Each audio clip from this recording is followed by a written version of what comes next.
بسم اللہ الرحمن الرحیم۔ السلام علیکم ناظرین، آج کی ویڈیو میں ہم آپ کو بتائیں گے پیغمبر خدا حضرت صالح علیہ السلام کے بارے میں۔ حضرت صالح علیہ السلام کا شجرہ نسب کچھ یوں ہے: صالح بن آصف بن کاشے بن اردم بن سمود بن جیشر بن ارم بن سام بن نوح علیہ السلام۔ حضرت صالح علیہ السلام کی قوم کو قوم سمود کہا جاتا ہے۔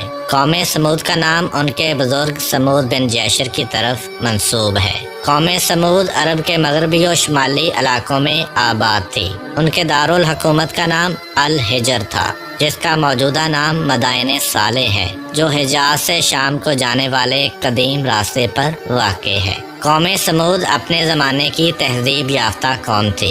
وہ میدانوں میں قلعے اور محلات تعمیر کرتے تھے اور پہاڑوں کو تراش کر عالی شان محلات بناتے تھے۔ چنانچہ مدائن صالح میں آج تک ان عمارتوں کے آثار نمایاں طور پر موجود ہیں۔ بعض روایات کے مطابق رسول کریم صلی اللہ علیہ وآلہ وسلم غزوہ تبوک کو جاتے ہوئے اس علاقے سے گزرے تو آپ صلی اللہ علیہ وآلہ وسلم نے اس کنویں کی نشاندہی فرمائی جس سے ناقہ صالح یعنی حضرت صالح علیہ السلام کی اونٹنی پانی پیتی تھی، اور فجن ناقہ نامی وہ درہ بھی دکھایا جہاں سے بعض روایات کے مطابق اونٹنی نکلی تھی۔ حضرت صالح علیہ السلام کی قوم کے لوگ مشرک تھے۔ وہ لکڑی اور پتھر کی مورتیوں کو خدا مانتے تھے، ان مورتیوں کی پوجا کرتے اور ان کے سامنے سر جھکاتے تھے۔ وہ ان کو سجدہ کرتے اور ان سے دعائیں مانگتے تھے۔ جھوٹ بولنا، چوری کرنا، ایک دوسرے کو قتل کر دینا ان کا روز کا کام تھا۔ عورتیں بے حیا تھیں، ان کے دلوں میں نہ خدا کا ڈر تھا نہ خدا کا خیال تھا۔ جو آدمی طاقت والا ہوتا وہ اسی پر جان دیتی تھیں۔ یہ سب باتیں اللہ تعالیٰ کو پسند نہیں ہیں۔ یہ سب برائیاں ان میں اس وجہ سے تھیں کہ جب انسان کے دل میں خدا کا خیال اور قیامت کا ڈر موجود نہ ہو تو انسان نہیں رہتا بلکہ شیطان بن جاتا ہے۔ سو وہ سب لوگ بھی انسان سے شیطان بن گئے تھے۔ مگر انہی شیطانوں کے درمیان ایک بزرگ ایسے تھے جو ہر برائی سے نفرت کرتے تھے۔ ان لوگوں کا کوئی برا طریقہ ان کو پسند نہیں تھا۔ وہ خود اتنے اچھے آدمی تھے کہ لوگ ان پر بھروسہ کرتے تھے، اور جو لوگ خود اچھے نہیں تھے وہ بھی ان کو اچھا سمجھتے تھے۔ اور یہ بزرگ کوئی اور نہیں بلکہ پیغمبر خدا حضرت صالح علیہ السلام تھے۔ حضرت صالح علیہ السلام اپنی قوم کے درمیان تنہا آدمی تھے جو خدا کو مانتے تھے، اسی لیے وہ اکثر اپنی قوم کے لوگوں کو سمجھاتے تھے: آپس میں لڑائی جھگڑا نہ کرو، ایک دوسرے کو دھوکہ فریب نہ دو اور ایک دوسرے سے جھوٹ نہ بولو۔ مگر لوگ تھے کہ کسی برائی سے باز نہیں آتے تھے۔ ایک دن حضرت صالح علیہ السلام نے اپنے خدا سے دعا کی: اے میرے پروردگار، آپ نے ان لوگوں کو کیسی کیسی نعمتیں عطا کی ہیں، کتنا مال دیا اور کیسی خوشحالی دی ہے، مگر افسوس یہ لوگ سخت نافرمان ہیں۔ اے میرے اللہ، ان لوگوں کو چاہیے تھا کہ یہ آپ کا شکر ادا کرتے، مگر یہ لوگ تو لکڑی، مٹی اور پتھر کی مورتیوں کا شکر ادا کرتے ہیں۔ اے میرے خدا، ان لوگوں کی حالت کیسے سدھر سکتی ہے؟ یہ لوگ اپنے برے کاموں سے کیوں کر باز آ سکتے ہیں؟ ان لوگوں کے دل کیسے پھر سکتے ہیں؟ اپنی قوم اور قبیلے سے دور ایک سنسان جگہ پر حضرت صالح علیہ السلام اپنے پروردگار سے دعا کر رہے تھے۔ اتنے میں اللہ تعالیٰ کی طرف سے حضرت جبرائیل علیہ السلام تشریف لائے اور حضرت صالح علیہ السلام کو اللہ تعالیٰ کا پیغام پہنچایا: اے صالح علیہ السلام، آج سے میں نے تجھے اپنا پیغمبر بنایا، جاؤ اور ان لوگوں کو سیدھے راستے کی طرف بلاؤ۔ پہلے تو حضرت صالح علیہ السلام یہ سوچ کر گھبرائے کہ ان کے کندھوں پر ایک بھاری بوجھ آ پڑا ہے، مگر پھر انہوں نے سوچا جتنی بڑی ذمہ داری ہے اس سے زیادہ بڑی ذات اللہ کی ہے جو میری مددگار ہے۔ یہ سوچ کر حضرت صالح علیہ السلام دل ہی دل میں بہت خوش ہوئے۔ انہوں نے فیصلہ کیا کہ وہ اس قوم کو اللہ کے راستے کی طرف بلائیں گے، لوگوں کو برے کاموں سے منع کریں گے اور انہیں سمجھائیں گے کہ وہ مورتیوں کی پوجا کرنا چھوڑ دیں، ایک اللہ کی بندگی کریں اور سب لوگ اسی سے مرادیں مانگیں۔ حضرت صالح علیہ السلام نے سب سے پہلے اپنے گھر کے لوگوں کو بتایا: اللہ تعالیٰ نے مجھے اپنا پیغمبر بنایا ہے اور حکم دیا ہے کہ اس قوم کو اس کا پیغام سناؤں۔ پھر وہ اپنی قوم کے لوگوں کے پاس گئے اور ان سے کہا: اے میری قوم کے لوگوں، اللہ تعالیٰ نے مجھے اپنا نبی بنایا ہے، اس نے مجھے حکم دیا ہے کہ میں تمہیں اس کا پیغام سناؤں۔ اے میری قوم کے لوگوں سنو، اللہ میرا اور تمہارا پیدا کرنے والا ہے، وہ ایک ہے، وہی ہم سب کو روزی دیتا ہے۔ اس نے تمہیں صحت کے ساتھ طرح طرح کی نعمتیں دی ہیں، تمہیں چاہیے کہ اس کا شکر ادا کرو، اس کی بندگی کرو اور اسی کے آگے سجدہ کرو۔ اے میری قوم کے لوگوں، شیطان ہمارا بہت بڑا دشمن ہے، اس نے تمہیں بہکا دیا ہے۔ دیکھو تم اللہ کی بندگی کرنے کی بجائے بتوں کی پوجا کرنے لگے ہو۔ سنو، یہ بت جن کو تم اپنے ہاتھوں سے بناتے ہو تمہارے کسی کام کے نہیں ہیں، یہ بے جان ہیں اور خود تمہارے ہاتھوں کے بنائے ہوئے ہیں۔ اے میری قوم کے لوگوں، تم ان بتوں کی پوجا چھوڑ دو، اللہ کا حکم مانو اور اسی کو سجدہ کرو، اسی کے آگے جھکو اور اسی سے اپنی مرادیں مانگو۔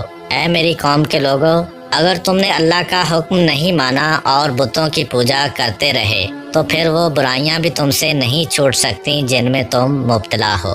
اے میری قوم، جھوٹ بولنا، چوری کرنا، دوسروں کا مال کھانا اور اپنے سے کمزور لوگوں پر ظلم کرنا سبھی گناہ کی باتیں ہیں۔ تمہاری یہ بری بری باتیں اللہ تعالیٰ کو پسند نہیں ہیں۔ اگر تم ان باتوں سے باز نہیں آئے تو مجھے ڈر ہے کہ تم پر اللہ تعالیٰ کا غضب نازل ہوگا۔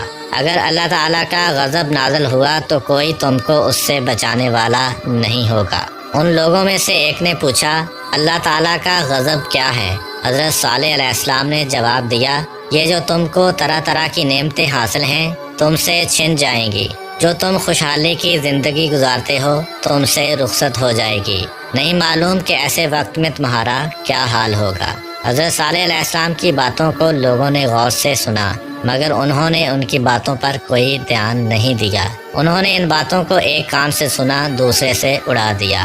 ایسے لوگ ہر زمانے میں اور ہر جگہ پائے جاتے ہیں۔ وہ جن کاموں کے عادی ہوتے ہیں ان کے خلاف کوئی نئی بات سن لیں تو سنتے ہی غصے میں آ جاتے ہیں۔ حضرت صالح علیہ السلام کی قوم کے لوگ جن برے کاموں کے عادی تھے ان کے خلاف باتیں سن کر جٹ بگڑ گئے اور کہنے لگے، اے صالح علیہ السلام، ہمارا خیال تو یہ تھا کہ تم بڑے سمجھدار انسان ہو، مگر اب تمہاری باتیں سن کر اندازہ ہوا ہے کہ تم دیوانے ہو گئے ہو، کیونکہ تمہاری یہ ساری باتیں بڑی بے تکی اور بے ڈھنگی ہیں۔ بھائی، جن بتوں کو ہمارے باپ دادا پوجتے رہے ہم بھی انہی کو پوجتے ہیں، مگر تم ہو کہ ہمارے ان معبودوں کو برا بھلا کہنے لگے ہو۔ قوم کے کچھ مالدار لوگوں نے کہا، اے صالح علیہ السلام، یہ تو بتاؤ کہ کیا تم ہم سے بڑھ کر سمجھدار ہو؟ ہمارے درمیان تو ایسے سردار لوگ ہیں جو تم سے کہیں زیادہ سمجھدار ہیں، ان کے پاس دولت بھی زیادہ ہے اور ان کا قبیلہ بھی بڑا ہے۔ اگر اللہ تعالیٰ کسی کو نبی بنانے والے ہی تھے تو یہ لوگ اس کے تم سے کہیں زیادہ حقدار تھے۔ اللہ تعالیٰ انہی میں سے کسی کو نبی بنا دیتے تو بہتر تھا۔ حضرت صالح علیہ السلام نے جواب دیا، لوگوں، مجھے اپنی دولت مندی کا دعویٰ نہیں ہے، باقی رہا سمجھدار اور نیک ہونے کا معاملہ، سچ پوچھو تو میں ایسا بھی کوئی دعویٰ نہیں رکھتا۔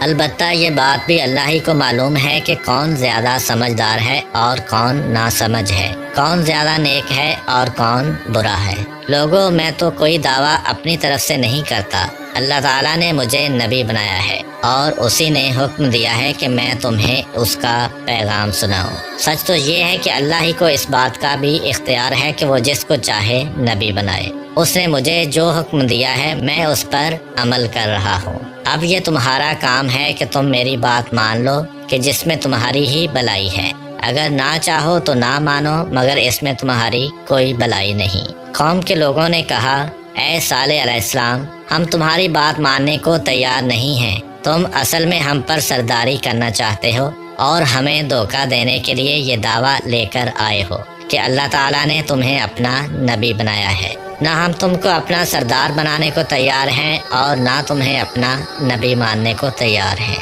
حضرت صالح علیہ السلام کو قوم کے لوگوں کی باتیں سن کر بڑا دکھ ہوا۔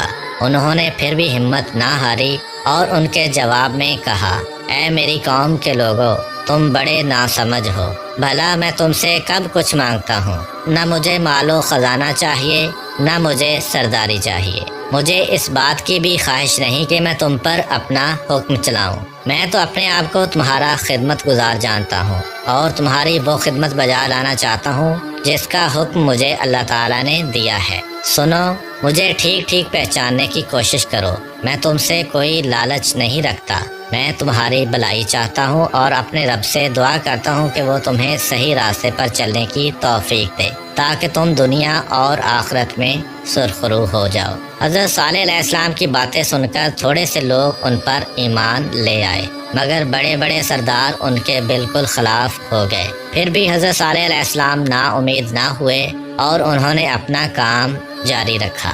وہ بڑے خلوص اور محبت کے ساتھ لوگوں کو سمجھاتے رہے، مگر جتنا انہوں نے سمجھایا قوم کے بڑے بڑے سردار اتنے ہی ان کے دشمن ہو گئے۔ آخرکار انہوں نے حضرت صالح علیہ السلام سے کہا، اے صالح علیہ السلام، اگر تم واقعی اللہ کے نبی ہو تو اس کی کوئی نشانی دکھاؤ۔ حضرت صالح علیہ السلام نے کہا، تم کیسی نشانی دیکھنا چاہتے ہو؟ سرداروں نے جواب دیا، ہم اپنی قوم میں سے 70 سمجھدار آدمی جن کو تمہارے پاس بھیج دیں گے، بس وہی لوگ تم سے اس بارے میں بات چیت کریں گے۔ حضرت صالح علیہ السلام نے کہا، بہت اچھا، تم ایسا ہی کر لو۔ یہ معاملہ طے کر کے سردار لوگ اپنی قوم میں گئے۔ انہوں نے 70 آدمی چنے اور انہیں حضرت صالح علیہ السلام کے پاس بات چیت کے لیے بھیج دیا۔ جب یہ 70 آدمی حضرت صالح علیہ السلام کے پاس پہنچے تو حضرت صالح علیہ السلام نے پوچھا، تم لوگ کیا چاہتے ہو؟ ان 70 آدمیوں میں سے ایک نے کہا، اے صالح علیہ السلام، تم ہمارے ساتھ پہاڑ پر چلو، ہم وہیں تمہیں بتائیں گے کہ کیا چاہتے ہیں۔ حضرت صالح علیہ السلام پہاڑ پر جانے کو فوراً تیار ہو گئے۔ جب حضرت صالح علیہ السلام ان کے ساتھ پہاڑ پر گئے تو ان 70 آدمیوں میں سے ایک نے کہا، اے صالح علیہ السلام، ہم یہ چاہتے ہیں کہ اس پہاڑ میں سے ایک اونٹنی نکلے۔ اس اونٹنی کا رنگ لال ہو، اس کے بدن پر گھنے بال ہوں اور اس کے پیٹ میں 10 مہینے کا بچہ بھی ہو۔ حضرت صالح علیہ السلام نے پوچھا، اگر ایسا ہو گیا تو تم کیا کرو گے؟ 70 آدمیوں نے اقرار کیا کہ اگر ایسا ہو گیا تو وہ اور ان کی پوری قوم ایمان لے آئے گی۔ یہ سن کر حضرت صالح علیہ السلام نے دعا کے لیے ہاتھ اٹھائے اور کہا، اے میرے پالنے والے، تو مجھ پر مہربانی کر۔ اے میرے پروردگار، میری قوم کے ان 70 بڑے لوگوں نے ایک عجیب طرح کا سوال کیا ہے، مگر اس سوال کا جواب دینا تیرے لیے کوئی مشکل نہیں ہے۔ اے میرے اللہ، تو ان کے سوال کا جواب دے دے۔ اے میرے معبود، اس پہاڑ میں سے ایک ایسی اونٹنی نکال دے جیسی یہ لوگ چاہتے ہیں، شاید کہ یہ ایمان لے آئیں۔ حضرت صالح علیہ السلام کے ہاتھ دعا کے لیے اٹھے ہوئے تھے کہ اللہ تعالیٰ کی طرف سے ایک فرشتہ آیا اور ان سے کہا، اے صالح علیہ السلام، اللہ تعالیٰ کا پیغام یہ ہے کہ پہاڑ میں سے اونٹنی نکال دینا میرے لیے بالکل آسان ہے، مگر جب یہ اونٹنی ان لوگوں کے پاس آ جائے تو ان کا فرض ہوگا کہ اس کی قدر کریں، اس کو پیار کریں اور اس کا احترام کریں۔ اگر انہوں نے اپنا یہ فرض ادا نہیں کیا تو پھر یہ سب لوگ مر مٹ جائیں گے۔ اس کے ساتھ ہی ایک بات اور ہے، وہ یہ کہ ایک دن ہماری یہ اونٹنی سارے شہر کا پانی پیا کرے گی اور دوسرے دن تمام لوگ اور ان کے جانور پانی استعمال کریں گے۔ پھر یہ اونٹنی اتنا دودھ دے گی کہ سارے شہر کے لیے کافی ہوگا۔ حضرت صالح علیہ السلام نے قوم کے 70 آدمیوں کو یہ ساری باتیں بتا دیں۔ 70 آدمیوں نے کہا، ٹھیک ہے، اگر تمہارا خدا اس پہاڑ میں سے اونٹنی نکال دے تو ہم لوگ یہ سب باتیں ماننے کو تیار ہیں۔ 70 آدمیوں کا یہ اقرار کرنا تھا کہ اچانک پہاڑ کی ایک چٹان پھٹ پڑی۔ اس چٹان میں سے ایک بڑی سی اونٹنی نکل آئی۔ اس اونٹنی کے پیٹ میں بچہ بھی تھا۔ تب ان 70 آدمیوں نے کہا، اے صالح علیہ السلام، ہم یہ چاہتے ہیں کہ اس اونٹنی کے پیٹ میں سے بچہ ابھی ابھی پیدا ہو جائے۔ یہ سن کر حضرت صالح علیہ السلام نے پھر دعا مانگی۔ حضرت صالح علیہ السلام کی یہ دعا بھی قبول ہوئی اور اونٹنی نے اسی وقت بچہ دے دیا۔ یہ دیکھ کر وہ 70 آدمی خدا پر ایمان لے آئے۔ پھر ان 70 آدمیوں کو دیکھ کر دوسرے بہت سے لوگ بھی ایمان لے آئے۔ پھر سب لوگ حضرت صالح علیہ السلام کے ساتھ ہو گئے۔ یہ حالت دیکھ کر قوم کے بڑے بڑے سرداروں کو پریشانی ہونے لگی۔ انہوں نے سوچا کہ سب لوگ تو حضرت صالح علیہ السلام کی بات ماننے لگے ہیں، اب ان کی سرداری کس پر چلے گی؟ یہ سوچ کر انہوں نے لوگوں کو بہکانا شروع کر دیا اور حضرت صالح علیہ السلام کے خلاف باتیں کرنے لگے۔ جب انہوں نے دیکھا کہ اس طرح کام نہیں چلتا تو انہوں نے حضرت صالح علیہ السلام کی اونٹنی کو مروا دینے کا پروگرام بنا لیا۔ قوم کے ان سرداروں نے کچھ نوجوانوں کو دولت کا لالچ دیا۔ ان سے کہا کہ اگر وہ اونٹنی کو مار ڈالیں تو پھر جتنی دولت مانگیں گے ان کو دی جائے گی۔ روایت میں ملتا ہے کہ ان نوجوانوں کے سرغنہ کا نام کیدار تھا۔ چنانچہ اس کے بعد ان نوجوانوں نے حضرت صالح علیہ السلام کی اونٹنی کو تنگ کرنا شروع کر دیا۔ جب انہوں نے دیکھا کہ اونٹنی کو تنگ کرنے سے کچھ نہیں بگڑتا تو پھر اسے جان سے مار ڈالنے کا ارادہ کر لیا، مگر اس کے لیے وہ موقع کی تاک میں لگے رہے۔ ایک دن حضرت صالح علیہ السلام کی اونٹنی کے پانی پینے کی باری تھی۔ اس دن قوم کے جانور بند رہنے چاہیے تھے، مگر کچھ لوگوں نے اپنے جانور بھی کھول دیے۔ یہ وہی لوگ تھے جن کی نیت خراب تھی۔ ایک طرف سے ان کے جانور میدان میں پہنچے، دوسری طرف سے حضرت صالح علیہ السلام کی اونٹنی نکلی۔ ان جانوروں نے اب تک اس قد و قامت کی اونٹنی نہیں دیکھی تھی۔ سارے جانور میدان چھوڑ کر بھاگ نکلے۔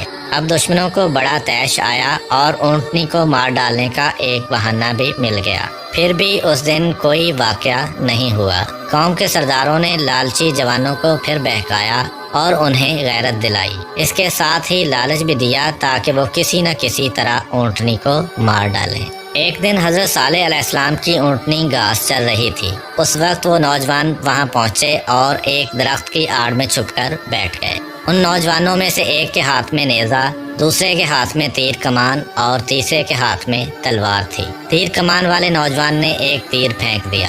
یہ تیر حضرت صالح علیہ السلام کی اونٹنی کی ٹانگ میں لگا۔ دوسرا آدمی دوڑ کر پہنچا اور اس نے اپنا نیزہ اونٹنی کی ران میں مارا اور نیزے کے زخم سے اونٹنی زمین پر گر گئی۔ تیسرے آدمی نے دوڑ کر اونٹنی کے سینے پر تلوار چلا دی۔ یہ تینوں وار بھرپور تھے۔ ان سے اونٹنی اپنے خون میں نہا گئی۔ ظالموں نے اس پر بس نہیں کیا بلکہ اونٹنی کی ٹانگیں بھی کاٹ دیں۔ وہ یہ کارروائی کرنے کے بعد وہاں سے بھاگ گئے۔ حضرت صالح علیہ السلام کو جلد ہی کسی نے بتایا، اے صالح علیہ السلام، تمہاری اونٹنی کو کسی نے مار ڈالا ہے۔ یہ سن کر حضرت صالح علیہ السلام میدان کی طرف گئے۔ وہاں انہوں نے اپنی آنکھوں دیکھ لیا کہ ان کی اونٹنی خون میں لت پت ہے اور اس کی سانس ختم ہو گئی ہے۔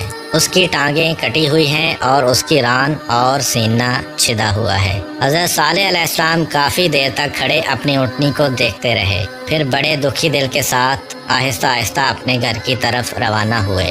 راستے میں ان کو وہ لالچی نوجوان ملے۔ انہوں نے حضرت صالح علیہ السلام سے کہا، اے صالح علیہ السلام، ہم نے تمہاری اونٹنی کو مار ڈالا ہے، مگر تم تو کہتے تھے کہ کوئی آدمی اس اونٹنی کو نہ مارے ورنہ اللہ کا عذاب نازل ہوگا، پھر کہاں گیا وہ عذاب؟ حضرت صالح علیہ السلام نے جواب دیا، اتنی جلدی؟ لوگوں نے مذاق اڑایا، اچھا تو دیر سے عذاب آئے گا؟ حضرت صالح علیہ السلام نے جواب دیا، بس 3 دن۔ کیا ہوگا 3 دن میں؟ ظالموں، ہم نے تمہیں کتنا سمجھایا کہ ہوش کے ناخن لو، یہ اللہ کی اونٹنی ہے، کوئی کھیل تماشا نہیں ہے، مگر تم پر میری باتوں کا کوئی اثر نہیں ہوا۔ اب اللہ کا وعدہ پورا ہو کر رہے گا اور اسے کوئی روک نہیں سکتا۔ بے شک 3 دن میں تمہارا نام و نشان مٹ جائے گا۔ لوگوں نے اب بھی حضرت صالح علیہ السلام کی باتوں کا مذاق ہی اڑایا۔ ادھر حضرت صالح علیہ السلام اپنی بات کر کے چل دیے۔ کسی نے کہا، صالح علیہ السلام پہلے بھی دیوانہ تھا، اب بھی دیوانہ ہے۔ کسی نے کہا، جھوٹ موٹ کی باتیں بناتا ہے۔ کسی نے کہا، مزہ تو تب آئے گا جب 3 دن گزر جائیں گے اور اس کے خدا کی طرف سے کوئی عذاب نہیں آئے گا۔ آخرکار 1 دن گزر گیا اور لوگوں نے دیکھا کہ ان پر کوئی عذاب نہیں آیا۔ اس وجہ سے وہ اور بھی ڈھیٹ ہو گئے۔ انہوں نے آپس میں بات کر لی کہ وہ حضرت صالح علیہ السلام کو بھی شہید کر دیں گے۔ دوسرا دن بھی گزر گیا اور کوئی عذاب نازل نہیں ہوا۔ ظالموں نے سوچا، سچ مچ حضرت صالح علیہ السلام کی بات غلط ہے، مگر آخرکار تیسرا دن ان کی ہلاکت کا سامان لے کر آ پہنچا۔ دن کا وقت اچانک رات کا وقت بن گیا تھا۔ صبح کا وقت تھا اور بس سورج نکلا ہی تھا کہ یوں سمجھو وہ غائب ہو گیا۔ پھر چاروں طرف اندھیرا ہی اندھیرا چھا گیا۔ یہ اندھیرا اور گہرا ہوتا چلا گیا۔ کچھ پتہ نہیں چلتا تھا کہ آسمان کے بادل زیادہ سیاہ ہیں یا زمین پر پھیلا ہوا اندھیرا زیادہ سیاہ ہے۔ اچانک چاروں طرف لوگوں کی چیخ و پکار شروع ہو گئی اور جو آدمی جہاں تھا وہ وہیں رہ گیا۔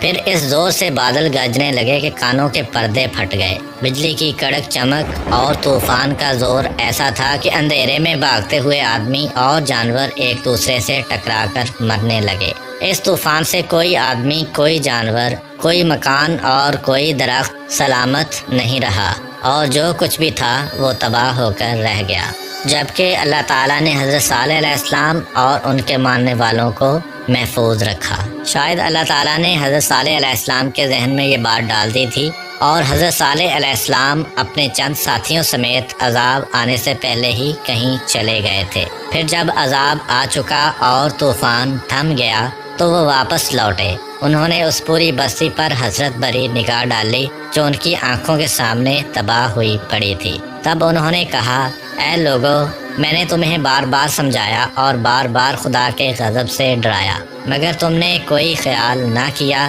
اور میری بات نہ مانی۔ افسوس، تمہارے کرتوتوں نے آخر کار تمہیں تباہ کر کے رکھ دیا۔